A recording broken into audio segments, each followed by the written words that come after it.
Good morning, children. I am Anmol Messi, PGT Physics, Mount Litra Z School, Jhansi. Children, in a previous video, we have started with a new chapter which is electromagnetic induction or EMI, and I explained you what exactly this phenomena of electromagnetic induction is. Now, today we are going to start with the various laws of electromagnetic induction and how can we change flux, the various methods of changing flux. Now, let us discuss the laws of EMI. So, this is the first law that we are going to discuss, that whenever magnetic flux linked with a coil changes, EMF is induced in it. Okay. And the second law is the magnitude induced EMF is directly proportional to the rate of change of magnetic flux linked with the coil. I mean, the second law would give us the formula to quantify the EMF induced. So the formula is E is directly proportional to d phi b by dt. That is when the rate of change of magnetic flux linked with the coil would give us the EMF. If we remove the proportionality sign and we will put n equal to, then we can write that E is equal to n d phi b by dt, where n is the number of turns. Now let us discuss the Lenz law. This Lenz law is actually going to give us the direction. It would talk about the direction. Okay. So it states that the polarity of induced EMF is such that it opposes the cause that produces it. Okay. That I mean that whatever EMF is produced in the coil whenever magnetic flux is changed, the EMF which is produced, it is because it opposes the cause that produces it. That is, जिसकी वजह से magnetic flux change हो रहा है उसको oppose करने के लिए ईएमएफ इंड्यूस होता है कॉइल के अंदर। When ever magnetic flux is change, तो जिसने मैग्नेटिक फ्लक्स को चेंज किया है उस सोर्स को अपोज करने के लिए ईएमएफ इंड्यूस होता है in the coil. Okay, this is Lenz law. Now as we already know that E is equal to minus NV d phi by dt, but this minus sign, this relevance of minus sign is given to us by Lenz law. Okay, now let us discuss this law in detail. I have considered a coil over here which has got a galvanometer, but there is no source of current here. It is just that a magnet is placed in front of it and I have started moving this magnet towards the coil.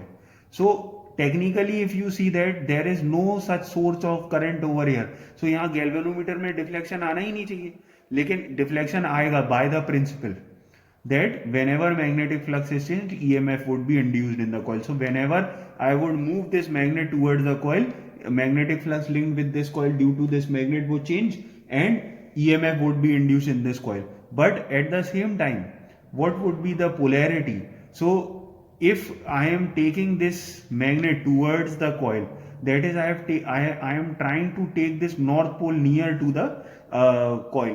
So this coil would try to oppose the motion of the magnet. So what it would do, it would develop a north pole in it in itself such that it can oppose the motion of the magnet, that is it can repel the magnet कि ये magnet मेरे पास आ रही है, इसको repel करके दूर कर दो ताकि ये इसका मोशन किसी तरह रुक जाए।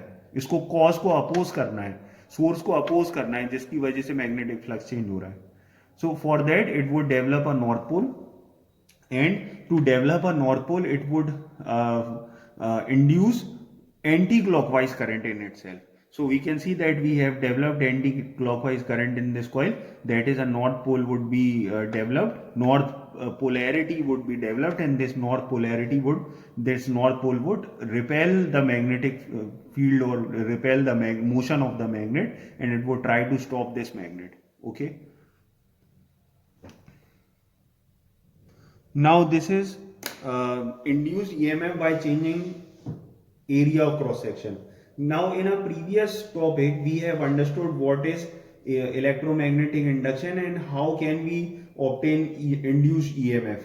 But now what we are going to do is we are trying to discuss the various methods by which we can change the magnetic flux so that EMF could be induced. So this is one of the methods.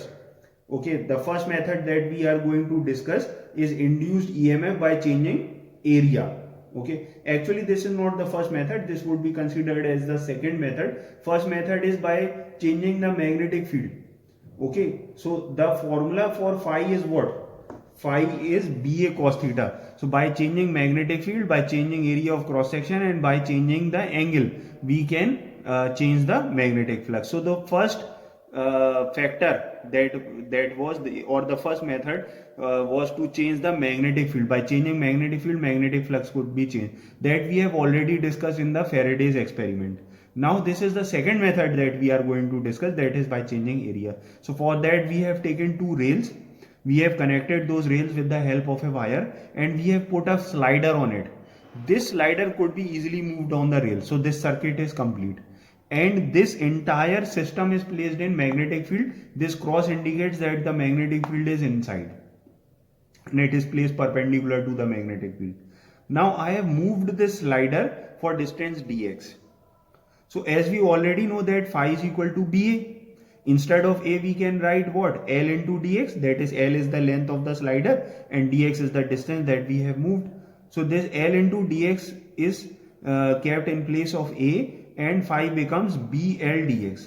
Now just leave this formula over here and let us come to the expression E is equal to N d phi by dt, where we already have the value of phi, so we can put this value in place of phi. We have kept this value. Now इस B को और इस L को आप बाहर निकाल लीजिए. So E would become BL dx by dt. Okay. Now what is dx by dt? Okay. What is dx by dt? Dx by dt is V for velocity. So this EMF becomes BLV. So finally you can have a look. We have the value of d phi, which is BL dx, which we have placed over here.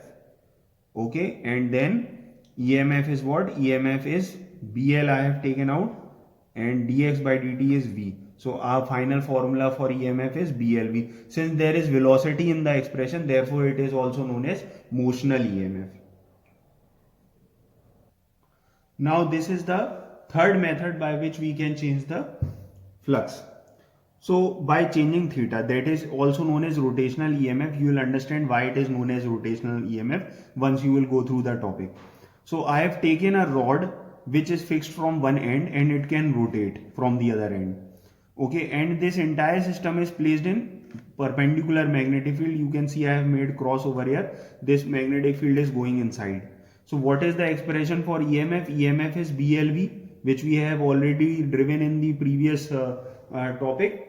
Now for V, here there is one problem, that both ends of the rod are not moving, only one end of the rod is moving. Therefore the velocity would become average velocity and it would be V plus 0 by 2. Okay, so the formula would also become half BLV. But since this rod is rotating, so we cannot take linear velocity. We are supposed to take angular velocity. So we already know that V is equal to R omega. This we have studied in class 11. We will put this value of V, that is R omega, over here, and our formula would become E is equal to half BLV. Instead of V, we have written R omega. Okay. Now the length of the rod is also L and the radius of the circle is also L. So in place of R, we can write L. Okay. So you can see I have done this already in the derivation. I have taken R as L and I have kept L in place of R.